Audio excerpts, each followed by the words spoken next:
Document. Part 6. The stolen transport ship drifted silently through the void of space, its engines humming softly as it carried its passengers away from Zora 7. Inside, the mood was a mix of relief and unease. The prisoners had escaped captivity, but none of them were foolish enough to believe they were truly safe. The VRL would come after them, they always did.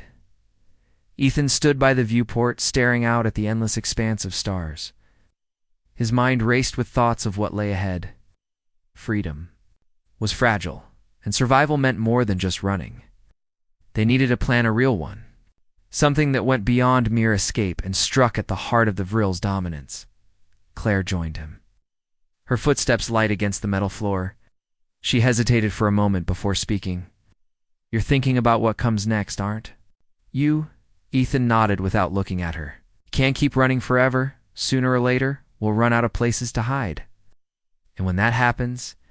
He trailed off, his voice heavy with implication. "We fight," Claire finished. "For him." Her tone was firm, though her hands trembled slightly. "But how? Outnumbered, outgunned, and barely holding the ship together as it is." "We find allies," Ethan said, finally turning to face her. "There are other humans out. There are people who've managed to stay free. If we can reach them, maybe we can build something bigger than just a handful of survivors." Claire frowned, considering his words. "It's risky. What if they don't trust us? Or worse, what if they turn us over to the VRL for a reward? It's a risk we'll have to take," Ethan replied. "But I think we can make it work. People want hope, that's something we can offer." In the main cabin, Ryan called everyone together for a meeting. The group gathered around, their faces reflecting a mixture of exhaustion and determination. Marcus sat near the back, his arms crossed tightly over his chest while Hannah leaned against the wall, her medical kit still slung over her shoulder. Others filled in the gaps, some clutching weapons, others simply listening intently. "All right, listen up," Ryan began, his voice commanding attention. "We made it off Zorath 7, but that doesn't mean we're out of danger. Vral will be hunting us, and they won't stop until they catch us. That means we need a plan." "What kind of plan?" Marcus asked, his tone skeptical. "We're floating in the middle of nowhere with no supplies and a ship that looks like it might fall apart any second. What exactly do you think we can do?" Ryan shot him a sharp look. "We survive, and we fight back. But not alone, we find others who feel the same way. Humans who haven't given up yet." "And where do you suggest we find these people?" Marcus pressed, his voice rising. "Do you even know where we are right now?" Before Ryan could respond, Ethan stepped forward. "I know someone who might help," he said, drawing all eyes toward him. "A contact from my days in the Resistance. Someone who knows how to move under the radar." "You never mentioned this before," Claire said, raising an eyebrow. "I didn't think it mattered until now," Ethan admitted. "Her name is Lena. She operates out of a remote outpost near the edge of REL-controlled space. If anyone can point us in the right direction, it's her." Ryan nodded slowly. "And that's where we go." "Let's hope your friend is as reliable as you say." Over the next few hours, Claire worked tirelessly to plot a course to the coordinates Ethan provided. The navigation system was outdated and glitchy, but she managed to input the data correctly. Meanwhile, Hannah tended to minor injuries sustained during the escape, patching up cuts and bruises with whatever supplies she could scavenge from the ship's limited medical bay. Marcus prowled restlessly around the cabin, muttering to himself about the futility of their situation. "This is insane," he grumbled, pacing back and forth. "We're flying blind into enemy territory based on some guy's word. What if this Lena person doesn't exist? Or worse, what if she sells us out?" "She exists," Ethan said firmly, his patience wearing thin. "And she won't betray us. Trust me." Marcus snorted. "Trust you? You're the one who spent weeks chained up in a cell acting like nothing mattered. How do we know you're not leading us straight into another trap?" The room fell silent, tension crackling in the air. Ethan's jaw tightened, and for a moment, it seemed like he might lash out. Instead, he took a deep breath, forcing himself to remain calm. "If you don't trust me, fine. But ask yourself this. Do you have a better idea? Because if you do, I'm all ears." Marcus opened his mouth to retort, but thought better of it. After a long pause, He shook his head and stormed off to the far corner of the cabin, sulking in silence. As the ship traveled deeper into uncharted territory, strange readings began to appear on the scanners. Claire frowned, adjusting the controls to get a clearer picture. "Something's out there," she said, her voice tinged with concern. "It's not a ship, not exactly, but it's moving fast." Ethan moved to stand beside her, studying the display. Could be debris, or could be trouble. Either way, we should prepare for the worst, Ryan said, checking the charge on his weapon. He turned to address the group. "Everyone, grab whatever you can use as a weapon." The passengers scrambled to comply, arming themselves with tools, scraps of metal, and anything else that could double as a weapon. Even Hannah picked up a wrench, her expression grim but resolute. Minutes later, the source of the disturbance revealed itself. A massive, shadowy figure emerged from the darkness, its shape shifting and writhing like liquid smoke. It wasn't a ship, it was alive. Tentacle-like appendages reached out toward the transport vessel, probing its surface with eerie precision. "What the hell is that thing?" Marcus shouted, backing away from the viewport. "No idea," Ethan replied, his voice steady despite the growing sense of dread. "But it's not friendly." The creature, or whatever it was, began emitting a low, pulsating hum that resonated through the ship.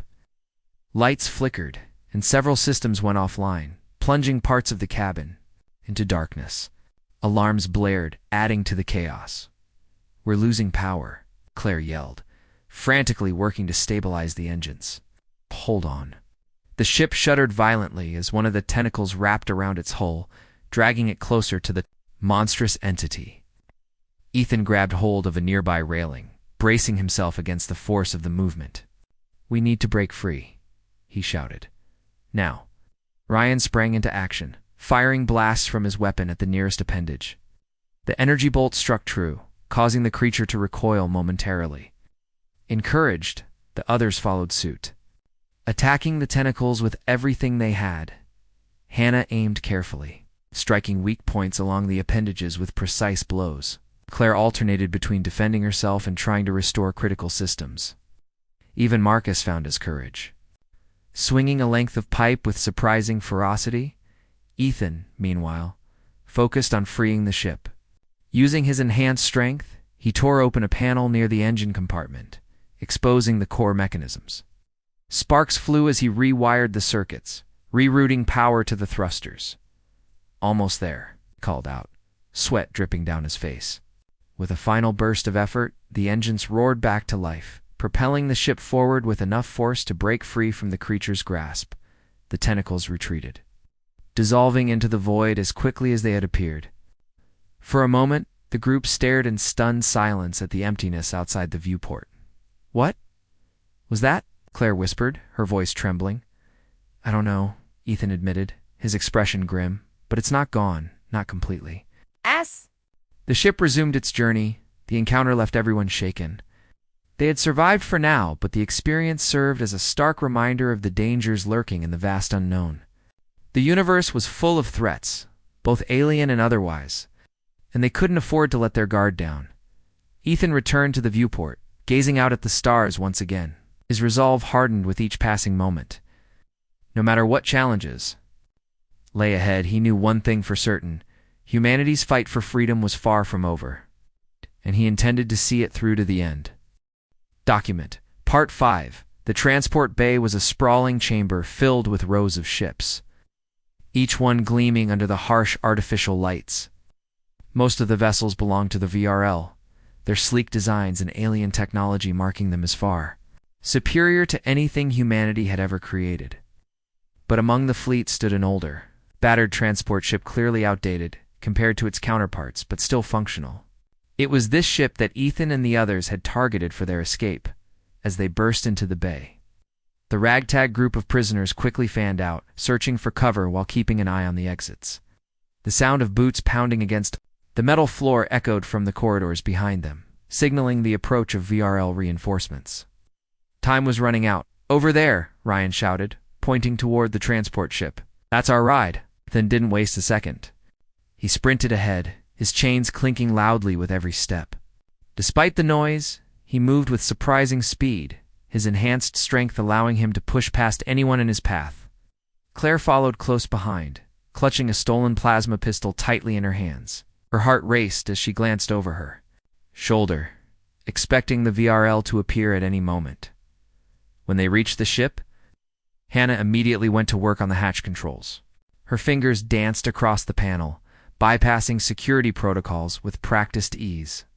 "Almost there," she muttered, beads of sweat forming on her forehead. A soft hiss signaled success as the hatch slid open, revealing the dim interior of the vessel. Ethan barked, ushering the others inside. Once everyone was aboard, he turned to face the entrance, gripping the rifle he had taken earlier. His eyes scanned the bay, searching for any sign of movement. The silence was unnerving, broken only by the faint hum of machinery and the distant echo of footsteps growing closer. "We're not going to make it," Marcus said suddenly, his voice trembling with panic. He paced back and forth near the rear of the cabin, clutching a makeshift blade in one hand. "They'll be here any second. We're dead." "No, we're not," Ethan snapped, his tone sharp enough to cut through Marcus's rising hysteria. "Stay focused. We've come too far to give up now." Marcus opened his mouth to argue, but thought better of it when he saw the look in Ethan's eyes. There was no room for doubt not anymore. Inside the cockpit, Claire worked frantically to power up the ship. The controls were unfamiliar, designed for viral physiology rather than human hands. But she refused to let frustration get the better of her. Beside her, Ryan flipped switches and pressed buttons, relying on instinct more than knowledge. "Come on," Claire whispered, tapping furiously at the console. Finally, the engines roared to life, vibrating through the hull. "We're good to go." "Not yet," Ryan replied, pointing to a flashing red light on the dashboard. "The docking clamps are still locked. If we try to take off without releasing them, we'll tear the ship apart." Claire cursed under her breath, scanning the controls for a solution. "I need 2 minutes," she said finally, her voice strained but determined. "Just hold them off until then." Ryan nodded and rushed back to join Ethan at the hatch. By now, the first wave of Rawl soldiers had entered the bay, their weapons drawn and ready. Bright beams of energy zipped through the air, striking the hull of the transport ship with deafening clangs. "Take cover," Ryan yelled, ducking behind a nearby crate. Ethan crouched beside him, firing bursts from his rifle with calculated precision. Each shot found its mark, sending VRL soldiers stumbling backward or collapsing entirely. His aim was steady, almost mechanical, as though years of training had been etched into his muscle memory.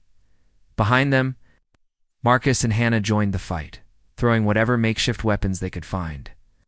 Metal rods, shards of glass, even loose pieces of equipment became tools of survival. Though poorly armed, their sheer determination gave them an edge against the advancing enemy.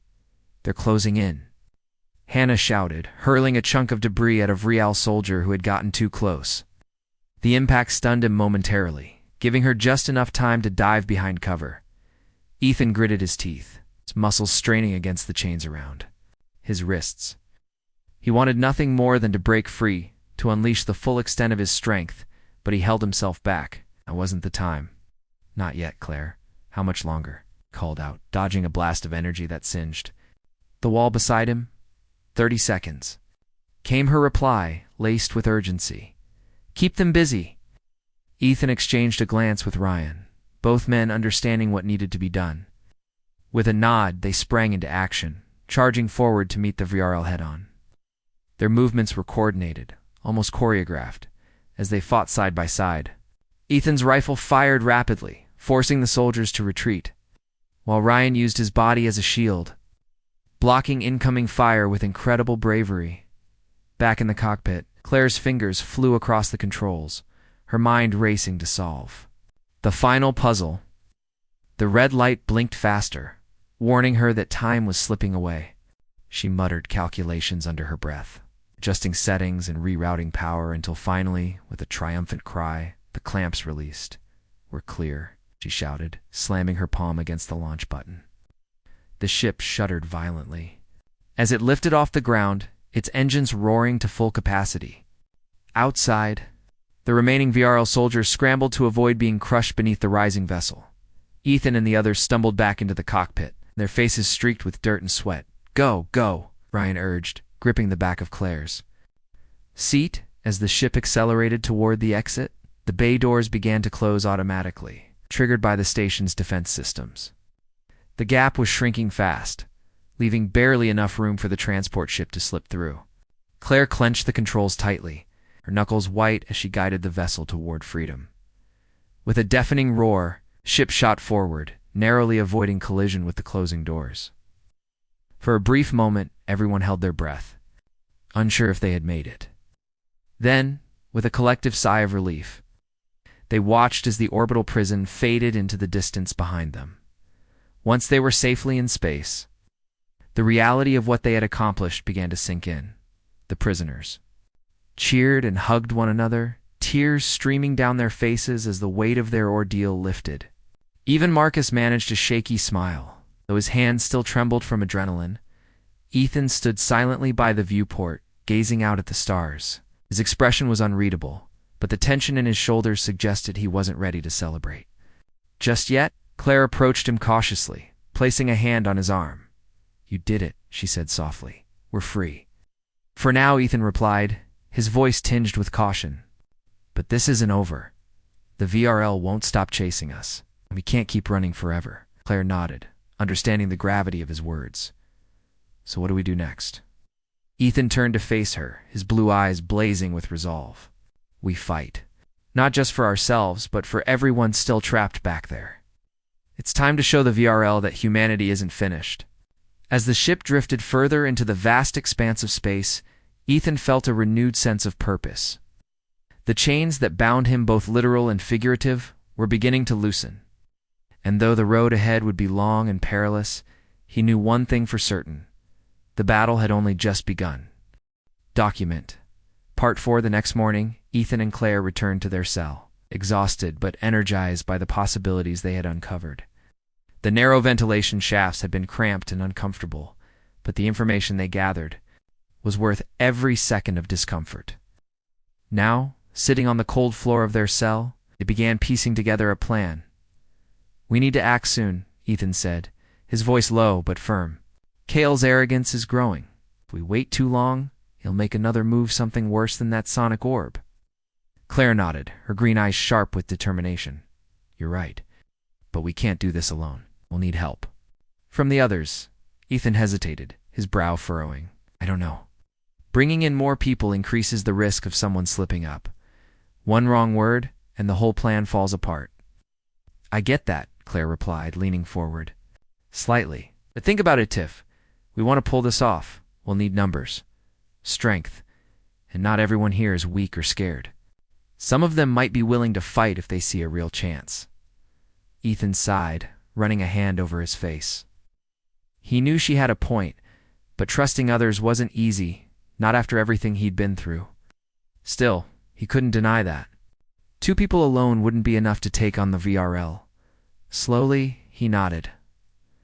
"All right, but we choose carefully. Only those we can trust completely."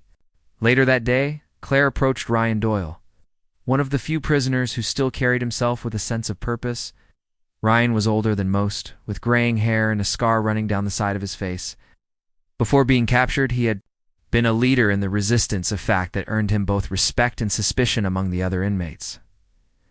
"Hey, Ryan," Claire said cautiously, sitting down beside him in the corner of the common area. "Can I talk to you for a minute?" Ryan glanced at her, his dark eyes narrowing slightly. "What's on your mind?" "It's about Ethan," Claire began, choosing her words carefully. "He's different, stronger than he lets on. And he thinks we might have a shot at getting out of here." Ryan raised an eyebrow, clearly skeptical. "Getting out? You mean escaping?" "That's impossible." "Not if we work together," Claire insisted. "We found a way into the ventilation system. There's a control room, lightly guarded. If we disable the security systems, we could open the cells and create chaos, enough to give us a fighting chance." Ryan studied her for a moment, then leaned back against the wall, crossing his arms. "And what does Ethan think about all this?" "He's in," Claire said quickly. "But he wants to keep it small for now. just a few people we can trust. Ryan was silent for a long time, his gaze distant as he weighed the risks. Finally, he nodded. All right, count me in. But if this goes south, we're all dead. With Ryan on board, the trio began recruiting others quietly. They chose individuals who had shown resilience under pressured people like Marcus, whose fiery temper masked a fierce loyalty, and Hannah, a former medic with steady hands and a calm demeanor. Each new member swore an oath of secrecy, knowing that betrayal would mean disaster for everyone involved. As the group grew, so did their confidence. Late at night, huddled together in whispered conversations, they mapped out their strategy. Claire took charge of crafting tools and weapons from scraps, while Ryan coordinated efforts to gather intelligence on the guards' movements. Ethan, meanwhile, focused on preparing himself mentally and physically for the battle ahead. You sure you're ready for this? Claire asked one evening, as she handed him a makeshift knife fashioned from a shard of metal. Once we start, there's no turning back.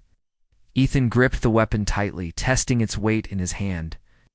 I've been ready for a long time, he replied, his voice steady. This isn't just about escaping anymore. Not animals, not toys for their amusement. Claire smiled faintly, though worry lingered in her expression. Just promise me you won't lose control. Not until the moment we need you to. Ethan met her gaze, his blue eyes unwavering. I won't. The night of the planned escape arrived faster than anyone expected.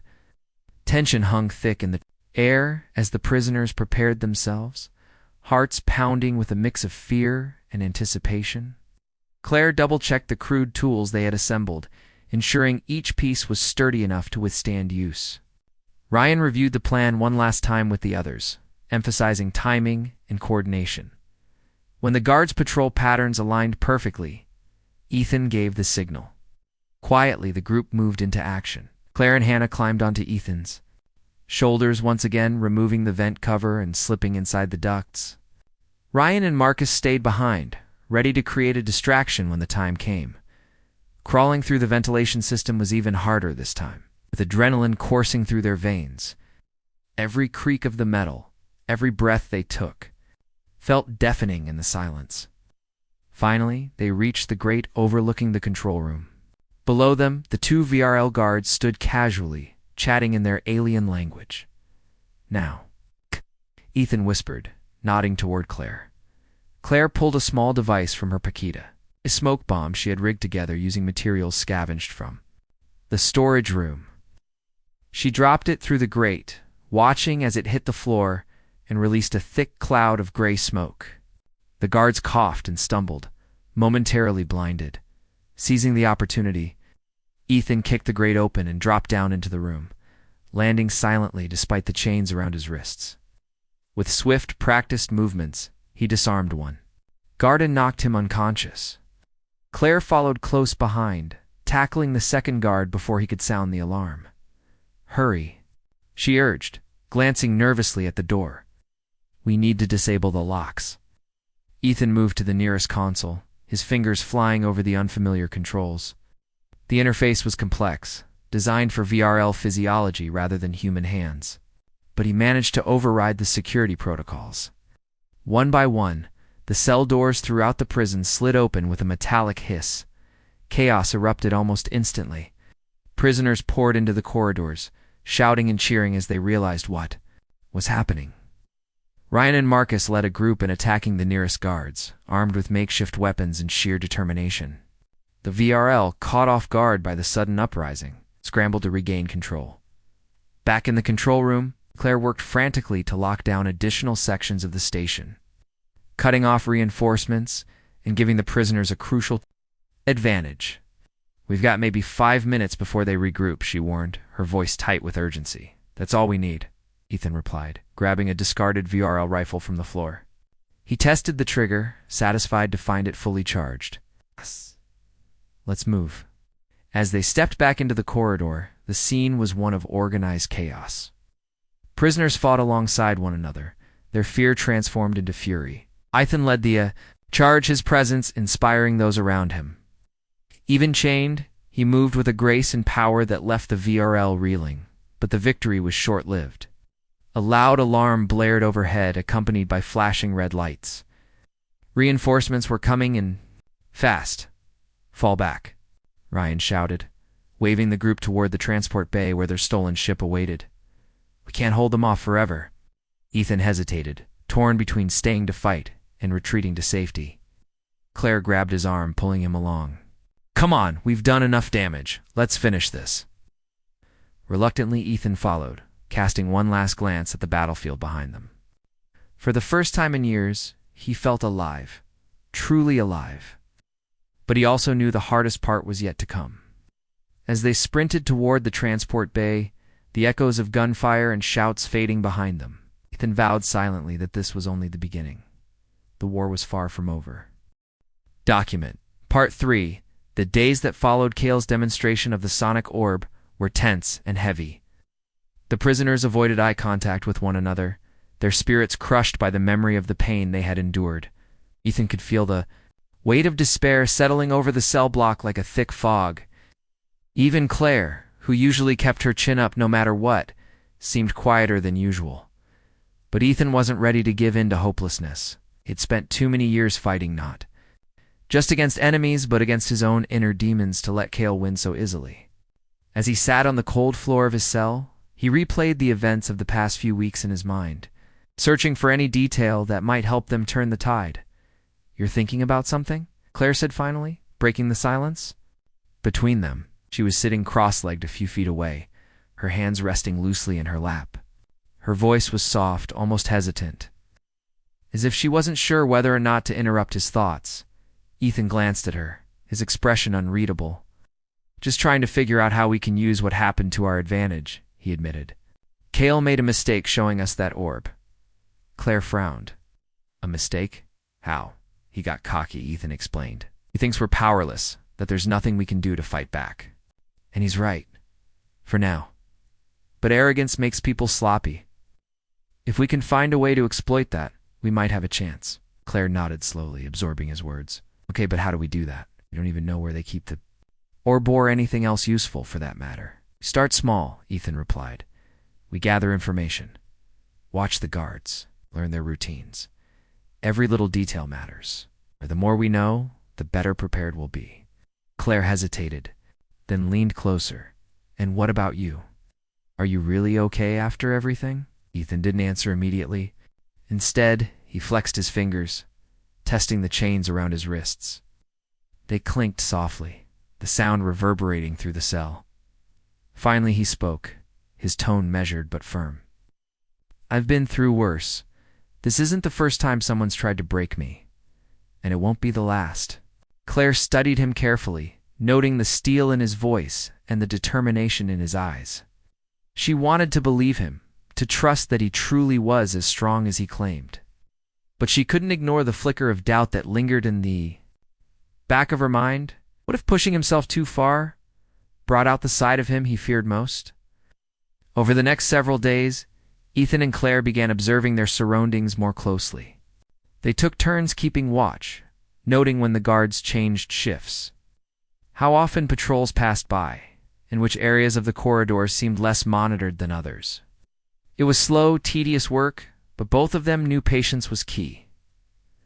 One evening, as the lights dimmed and the prison settled into its usual nighttime quiet, Claire nudged Ethan gently. Look, she whispered, pointing toward the vent high up on the wall near the ceiling. You think we could get to that? Ethan followed, her gaze squinting slightly to make out the details of the vent cover. It was old and rusted, barely held in place by a few screws. A faint breeze drifted through the cracks, carrying with it the faint hum of machinery from somewhere deeper within the station. It's possible, Ethan said thoughtfully, but getting up there would be tricky, and even if we managed it, we'd need tools to remove the cover. Claire bit her lip, considering the challenge. What if I could make something? Using scraps from around the cell. Ethan raised an eyebrow. You can do that?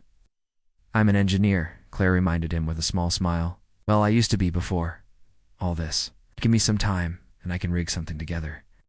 Ethan nodded, impressed despite himself. All right, let's see what you can come up with. But be careful. Don't let the guards catch you. True to her word, Claire set to work. Over the course of the next few days, she scavenged bits of metal and wire from the corners of their cell, piecing them together into makeshift tools. She worked quietly, hiding her progress whenever footsteps echoed down the corridor. Ethan kept watch, distracting the guards with pointed questions or feigned indifference whenever they approached. Finally, late one night, Claire held up her finished creation, a crude but functional screwdriver fashioned from a bent piece of rebar and a shard of sharpened plastic. "It's not pretty," she admitted, holding it up for Ethan to inspect, "but it should work." Ethan examined it carefully, turning it over in his hands. "Not bad," he said, nodding in approval. "Now comes the hard part." Together. They waited until the guards' patrol patterns aligned perfectly, leaving a brief window of opportunity. When the coast was clear, Ethan stood on Claire's shoulders, reaching up toward the vent cover. His muscles strained against the chains binding his wrists. But he managed to wedge the screwdriver into the first screw and begin turning it. The process was slow and painstaking.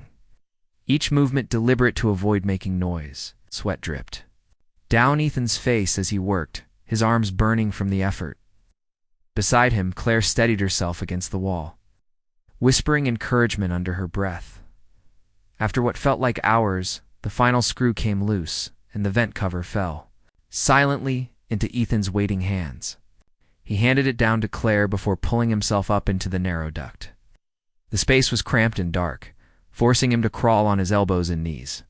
Behind him, Claire followed, her movements cautious but determined. Once inside the ventilation system, they moved slowly, listening for any signs of activity below. The ducts twisted and turned, leading them deeper into the bowels of the station. After a while, they reached a grate overlooking what appeared to be a storage room. Through the slats, they could see shelves stacked with supplies, tools, uniforms, medical kits, and other equipment. "This could be useful," Claire whispered, her eyes lighting up with excitement. Ethan nodded. "We'll need to come back later. For now, let's keep moving, see if we can find anything else." They continued exploring, mapping out the layout of the station in their minds. Along the way, they discovered a secondary control room, guarded by only 2 virile soldiers. Inside, rows of blinking consoles and holographic displays suggested it was a hub for managing the prison's security systems. "If we could disable those controls," Claire murmured, her voice trailing off, "it would give us a huge advantage." Ethan agreed. "But taking out even 2 guards won't be easy, not without drawing attention." Claire frowned, her mind racing. "What if we create a distraction? Something to lure them away from the room?" Ethan considered the idea, weighing the risks. "It's risky, but it might work. We'll need to plan carefully, though. One wrong move, and we're done for." They crawled back toward their cell. Ethan couldn't shake the feeling that they were onto something big.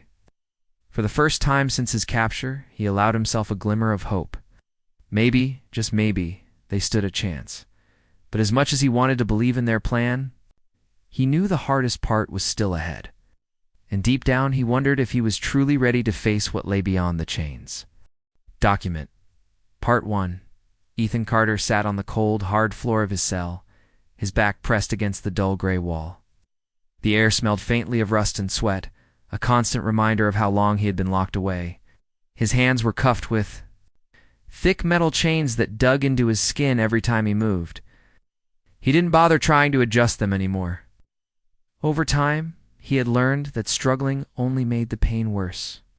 Instead, he stared at the opposite wall, his mind racing but his body still.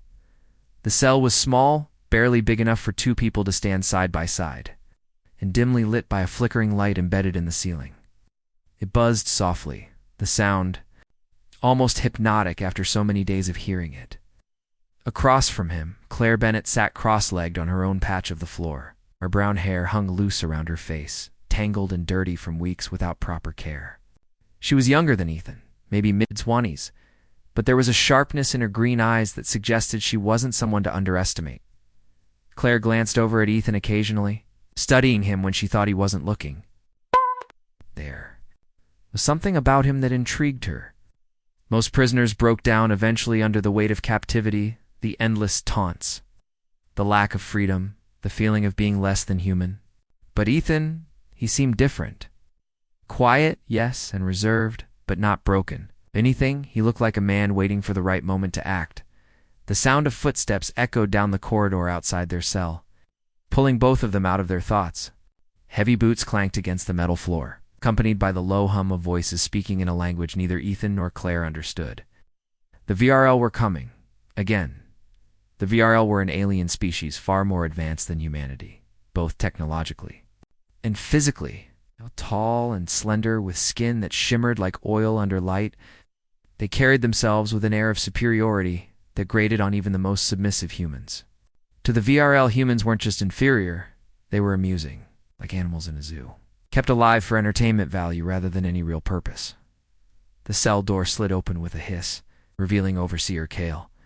He was one of the higher-ranking VRL stationed aboard Zorth 7, the massive orbital prison where Ethan and Claire were held. His presence alone was enough to make most prisoners shrink back in fear. But today, Kale wasn't here to punish anyone, at least not yet. Well, Kale said, his voice smooth and mocking. Look who we have here, the great warrior of Earth, reduced to sitting in his own filth, stepped inside the cell, his movements graceful despite his height. Behind him, 2 armed guards lingered near the doorway, their weapons ready but not raised. They knew better than to underestimate a prisoner, even one as docile-looking as Ethan. Ethan didn't respond. He continued staring at the wall, though his jaw tightened ever so slightly. Kale circled around him, taking in the sight of the chained man with obvious amusement. You know, Kale continued, leaning down until his face was inches from Ethan's, I heard stories about you before you came here, about how you fought bravely during the war, how you refused to surrender even when all hope was lost. He straightened up, spreading his arms wide as if addressing an audience. But look at you now. Chained, helpless, laughable. Claire flinched at the venom in Kale's tone, but Ethan remained motionless. Only his fingers twitched slightly against the chains binding his wrists. Kale noticed this and smirked clearly. Enjoying himself? Ah, I see some fire left in you after all, he said, tapping Ethan's shoulder with the tip of his staff. Too bad it's useless now. You're nothing more than a pet to us, a wild animal we keep around for our amusement. At that, laughter erupted from the other cells lining the corridor. Some of the prisoners joined in nervously, while others chuckled openly, desperate to please their captors. Ethan closed his eyes briefly, blocking out the noise. He had grown used to the jeers and insults over the past few weeks, but that didn't mean they stung any less. Kale turned his attention to Claire next, tilting his head as if inspecting an insect. And what about you? He asked. What? Do you think of your brave companion? Do you admire his silence? Or does it bore you? Claire swallowed hard, forcing herself to meet Kale's gaze. He's stronger than you'll ever be, she said quietly, her voice steady, despite the fear bubbling in her chest. Kale laughed, a sharp grating sound that echoed off the walls. Stronger? Look at him. He can't even stand without permission. He gestured toward Ethan with exaggerated flair. Tell me, human, do you dream of breaking free, tearing these chains apart and showing everyone how mighty you are? Ethan finally shifted, turning his head slowly to look at Kale. His blue eyes were icy, unreadable. For a moment, Kale hesitated, caught off guard by the intensity of Ethan's stare. Then, just as quickly, he recovered, sneering down at the prisoner. Go ahead, Kale taunted. Try it. Show me your strength. Are you too afraid? The room fell silent. Even the guards exchanged uneasy glances, sensing the tension building between the overseer and the captive. Claire held her breath, waiting for Ethan to say or do anything to break the standoff. But instead of responding, Ethan simply turned his gaze back to the wall, dismissing Kale entirely. For a moment, no one moved. Then, with a growl of frustration, Kale spun on his heel and stormed out of the cell. The door slammed shut behind him, leaving Ethan and Claire alone once again. Claire let out a shaky breath she hadn't realized she'd been holding. Why didn't you say anything? She asked, her voice barely above a whisper. Ethan shrugged, flexing his fingers against the chains. Talking to him wouldn't change anything. But you could have. I couldn't, Ethan interrupted, his tone firm but not unkind. Not yet. Claire frowned, confused by his cryptic response. Before she could press further, Ethan spoke again, his voice softer this time. He wanted a reaction. That's all they want to see us break. I'm not giving them the satisfaction. Claire nodded slowly, though she still didn't fully understand. There was something Ethan wasn't telling her, something hidden beneath his calm exterior. Whatever it was, she couldn't shake the feeling that it was important, very important. As the hours passed, the prison settled back into its usual rhythm. Guards patrolled the corridors, their boots clicking against the metal floors. Prisoners whispered among themselves, sharing scraps of information or trading jokes to pass the time. In the corner of their cell, Ethan leaned his head back against the wall and closed his eyes, seemingly lost in thought. But Claire noticed the way his muscles tensed whenever someone walked by. She saw the subtle flex of his fingers as he tested, the strength of his chains. And she couldn't ignore the quiet determination in his expression, even when he thought no one was watching. Whatever Ethan was planning, Claire knew it would happen soon. And when it did, she wanted to be ready. Document. Part 2. The days that followed Cale's visit were quieter than usual. But the tension in the air was palpable. Ethan hadn't said much since the overseer's taunting, and Claire found herself watching him more closely. Shake the feeling that something was brewing beneath his calm surface. The way he studied the guards when they passed by, the way his fingers occasionally tightened around the chains. Binding his wrists, it all hinted at something bigger. Claire decided to test the waters. One evening, after the lights had dimmed, and most of the prisoners had drifted into uneasy sleep, she leaned closer to Ethan. "You know," she began softly, keeping her voice low so only he could hear, "Cale wasn't wrong about one thing." Ethan didn't open his eyes or move from his position against the wall. His breathing remained steady, almost meditative.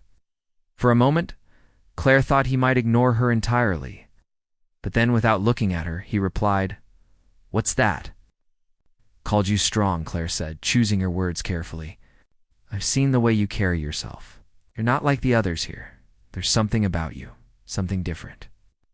Ethan exhaled slowly, as if weighing whether or not to respond. Finally, he opened his eyes and turned his head, slightly toward her. "Different doesn't always mean better," he said, his voice quiet but firm. Claire frowned. "That's not what I meant. I'm saying you have strength, real strength. Not just physically, but mentally too. Most people crack under this kind of pressure, but you haven't." Ethan didn't answer right away. Instead, he stared at the ceiling, his expression unreadable. After a long pause, he spoke again. "Strength isn't always a gift. Sometimes it's a curse." Claire tilted her head, curiosity piqued. "What do you mean?" Ethan hesitated, debating how much to share. He trusted Claire. She had proven herself loyal and resourceful, but some truths were dangerous even to speak aloud. Still there was something about her persistence that reminded him of someone he used to know. Someone who wouldn't take no for an answer. "I wasn't always like this," he admitted finally. "Before I was captured, I was part of a program, a government experiment designed to enhance human abilities." Claire's eyes widened. "Enhance? Like superhuman stuff?" Ethan gave a small, bitter laugh. "Something like that. They pushed us beyond our limits, physical, mental, emotional. At first it worked. We became faster, stronger, sharper. But there was a price." "What kind of price?" Claire asked, leaning in closer. "The enhancements came with side effects."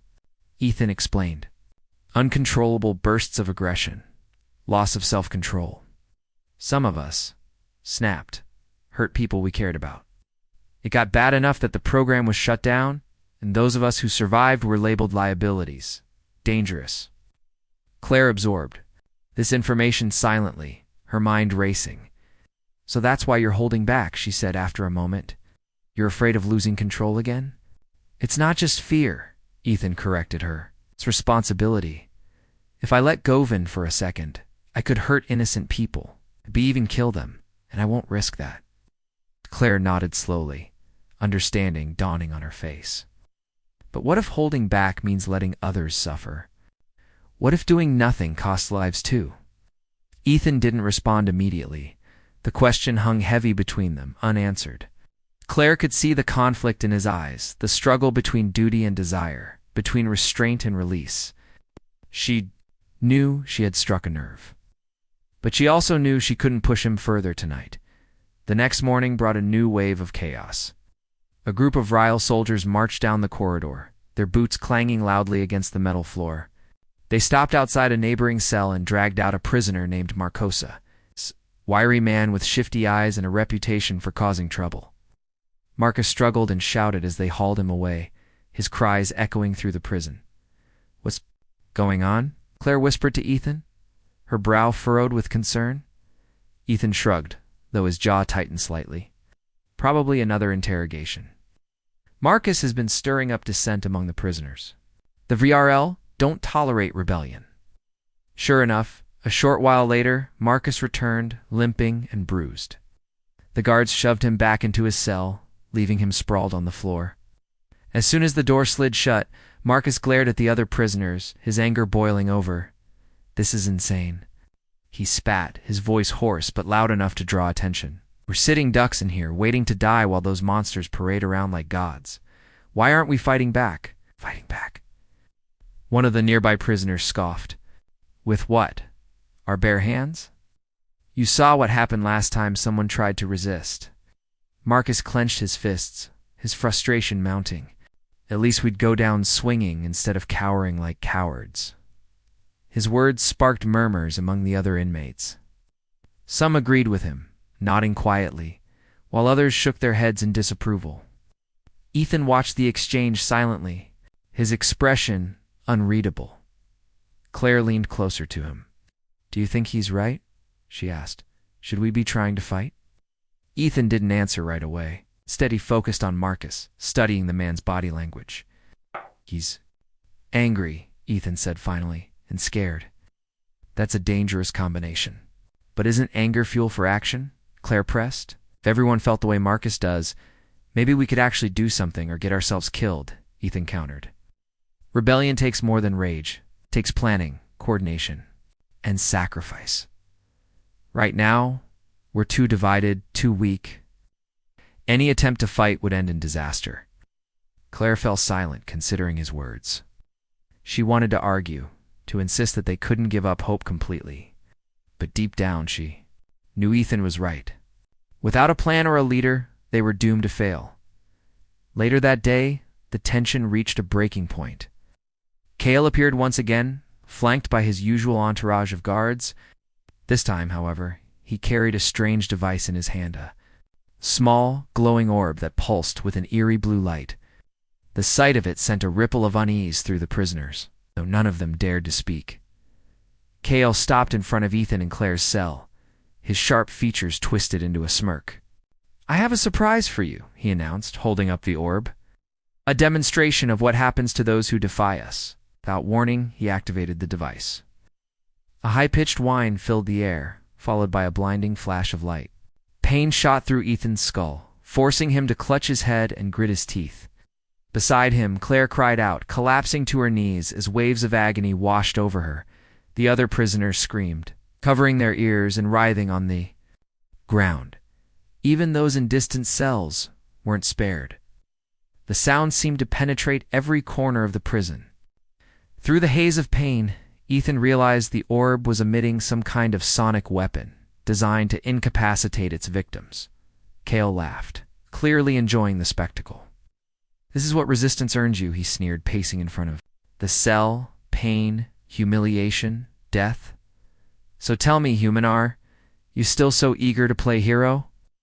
Ethan forced himself to look up, meeting Cale's gaze despite the agony coursing through his body. "You'll slip up eventually," he growled, his voice strained but defiant. "And when you do, we'll be ready." Cale's smile faltered for a split second before returning, wider and colder than before. "Brave words," he said, deactivating the orb. The pain subsided instantly, leaving behind a dull ache and a ringing in Ethan's ears. "Let's see how brave you are when the real fun begins." With that, Cale turned and walked away, leaving the prisoners gasping for breath. Claire crawled over to Ethan, her face pale but determined. "Are you okay?" she asked, helping him sit up. Ethan nodded, though his hands trembled slightly. "I'm fine," he muttered. But Kale's getting cocky, overconfident. That's a mistake we can use. Claire raised an eyebrow. "Use how?" Ethan hesitated, his mind working quickly. Then, with a grim smile, he said, "By making sure he regrets it."